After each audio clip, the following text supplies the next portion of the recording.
ব্রাহ্মণবাড়িয়ার ঐতিহ্যবাহী পুরাতন সকল রাজবাড়িগুলোর মধ্যে একটি হচ্ছে আখাউড়া গঙ্গাসাগরের কাচারি রাজবাড়ি। একসময় যেখানে রাজা জমিদাররা বসে বসে কর বা খাজনা আদায় করত।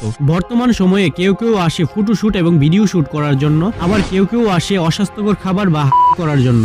আমি আজকে চলে এসেছি গঙ্গাসাগরের পুরাতন সেই রাজবাড়ি দেখার জন্য, যেখানে রয়েছে শত শত বছর আগের পুরানো ধ্বংসাবশেষ, যা সকলের কাছে কাচারি রাজবাড়ি নামে পরিচিত।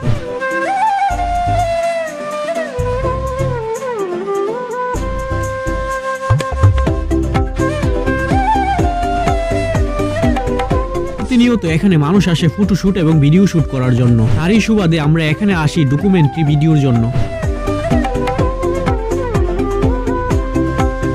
স্থানীয়দের মতে এই রাজকাচারিটি ইংরেজ আমলে বা রাজাদের আমলে বিল্ড করা হয়েছে। মহারাজা তুলে গেছে, এটা ব্রিটিশ আমলে। অনেকেই বলে এই ঘরের মধ্যে বসে বসে রাজা জমিদাররা পুরো এলাকার খাজনা আদায় করত।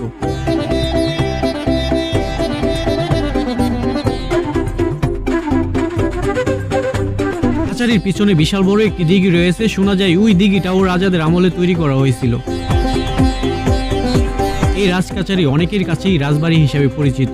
এটি শুধু রাজবাড়ি নয়, এটি এখন বর্তমানে পাবলিক শৌচালয়ে পরিণত হয়েছে। যারই দুর্গন্ধ ছড়িয়ে বেড়াচ্ছে রাজবাড়ির ভিতরে এবং বাহিরে।